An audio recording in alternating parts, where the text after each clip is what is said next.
तेज बात करता फोन पर आवाज़ मारा। जी नमस्कार माननीय पवन कुमार जी, उत्तरी क्षेत्र संगठक मंत्री, भारतीय मजदूर संघ। रिवॉल्यूशन इंडिया चैनल पर आपका हार्दिक स्वागत, अभिनंदन माननीय महोदय जी। आपका बहुत बहुत धन्यवाद।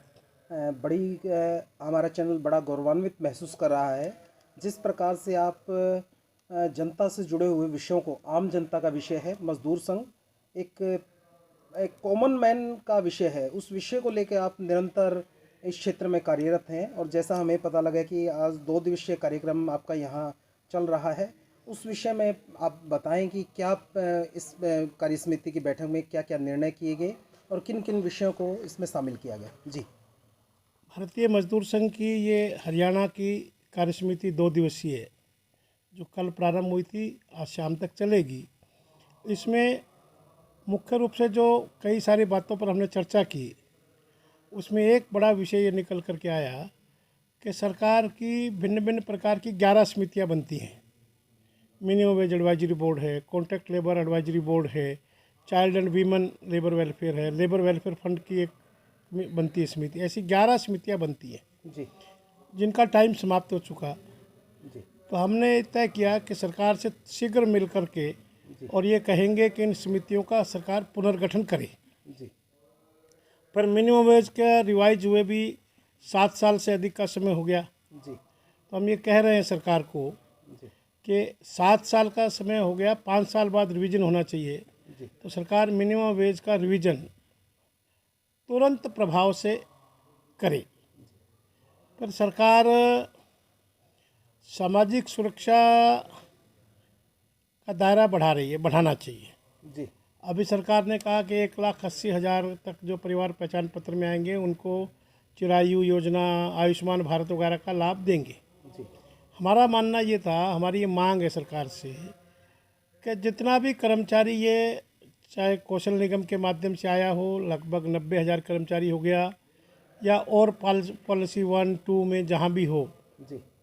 आउटसोर्स में है, बाकी है, असंगठित क्षेत्र, संगठित क्षेत्र, सबको इररिस्पेक्टिव ऑफ अमाउंट, क्या बात उसकी सीमाओं का कोई अर्थ नहीं, कर्मचारी कर्मचारी है, है। 20, 25, 30,000 रुपये कमाता है, तो उस सब को इसके चिरायु भारत योजना हो या आयुष्मान भारत योजना हो, उसके अंतर्गत ला करके उनको स्वास्थ्य की चिंता की जाए। क्योंकि संगठित क्षेत्र में खास करके जो 21,000 रुपये तक वेतन पाने वाला कर्मचारी है, उसको ईएसआई के माध्यम से सुरक्षा स्वास्थ्य का लाभ मिल जाता है। जी।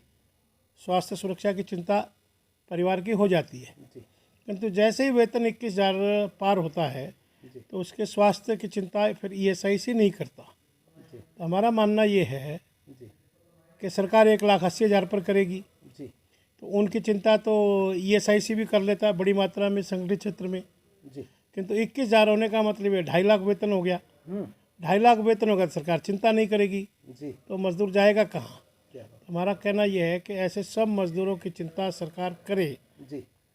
एक और वर्ग भी है जी। प्रदेश में जिसकी चिंता नहीं हो रही, जी। ऐसा हमको लगता है। जी। हो सकता है सरकार कुछ कर रही हो, किंतु हमको लगता है कि चिंता वो हमारा ये स्मॉल स्केल के स्तर पर, जी। ब्लॉक के स्तर पर, जिला के स्तर पर, जी। लघु समाचार पत्र के जो हमारे बंधु हैं, जी। उसको छापने वाले होंगे, उसके रिपोर्टर होंगे, उसके बीट को देखने वाले लोग होंगे, जी। उनके स्टिंगर होंगे, जी। ब्यूरो चीफ होंगे, जो भी जी। कोई टेक्निकल वहाँ होगा, जी। जी। क्योंकि आपने बना रखा है उसमें एक बैरिकेड के एक्रीडेशन वाले को देंगे। जी। बहुत और कमाल का विषय उठाया एक्रीडेशन आपने। की धाराएं और सारी बड़े कठिन विषय है जी। हर एक के लिए पार पाना, जी। जी। जी। क्योंकि उसमें सबसे बड़ी बाधा है मालिक। जी।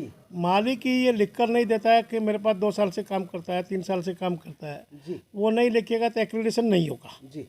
और एक्रीडेशन नहीं होगा तो सरकार की एक्रीडेशन सुविधाओं का लाभ नहीं मिलेगा, उनको किसी प्रकार की सामाजिक सुरक्षा नहीं मिलेगी। जी। तो हमारा ये मानना था, हमने थोड़ी चर्चा चिंता की है इसकी, जी। कि इस वर्ग को संगठित भी करेंगे, जी।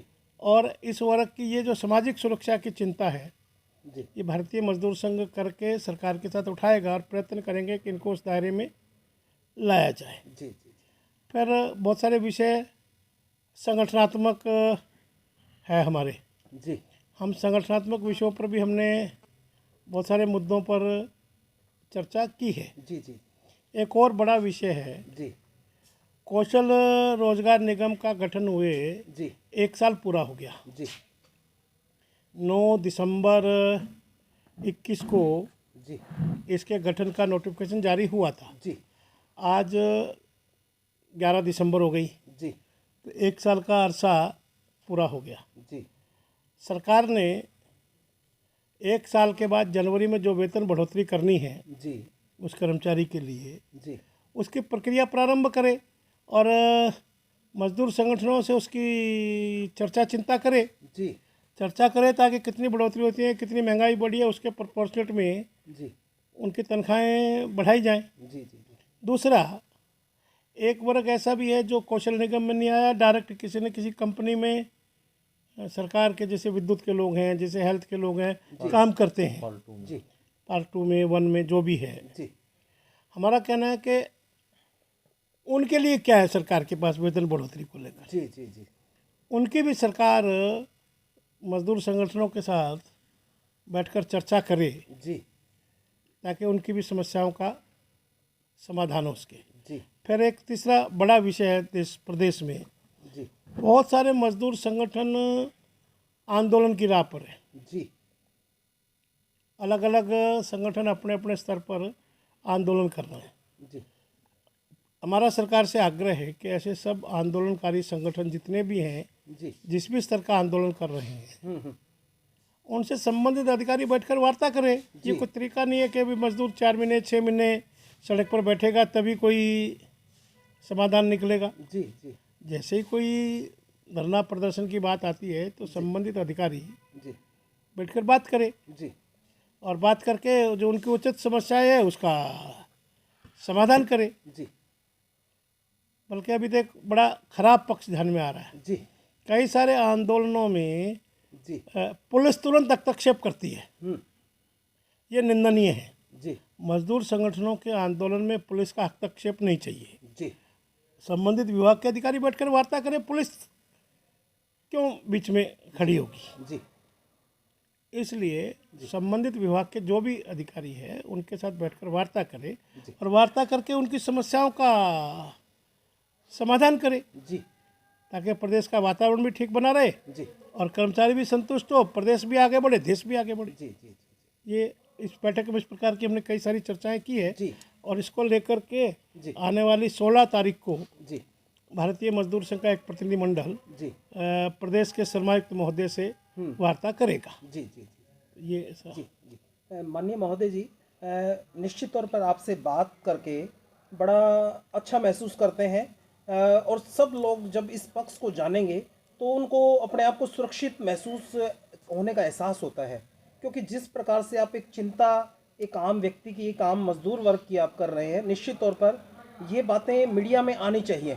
कहीं ना कहीं किसी ना किसी तरीके से मीडिया तक नहीं पहुंच पाती कि किस प्रकार भारतीय मजदूर संघ अपने भारतवर्ष के मजदूरों के लिए किस प्रकार से उनके चिंता करे हुए है। एक विषय और मैं निवेदन करना चाहूँगा, हमारे माध्यम से हमें पता लगा है कुछ भवन कामगार संघ के सदस्य होते हैं, भवन निर्माण के। जी भवन निर्माण के, वो बेचारे उनको कोई सरकारी वेतन या किसी प्रकार से कुछ पैसा तो नहीं मिलता, लेकिन उनकी संख्या बहुत ज़्यादा बताई गई है जितना हमें पता है। तो वो व्यक्ति भी, वो संघ भी आपके बैनर तले, झंडे तले वो काम कर रहे हैं। तो उनकी कुछ छोटी ही समस्या जो हमारे को पता लगी है, उनके रजिस्ट्रेशन के माध्यम की कुछ फीस अगर वो CSC पर जाते हैं तो 100 रुपये बनती है, संगठन के माध्यम से आते तो 500 बनती है। अब सरकारी नौकरी वाला तो 500 दे सकता है कहीं से भी, कोई भी संघ का व्यक्ति।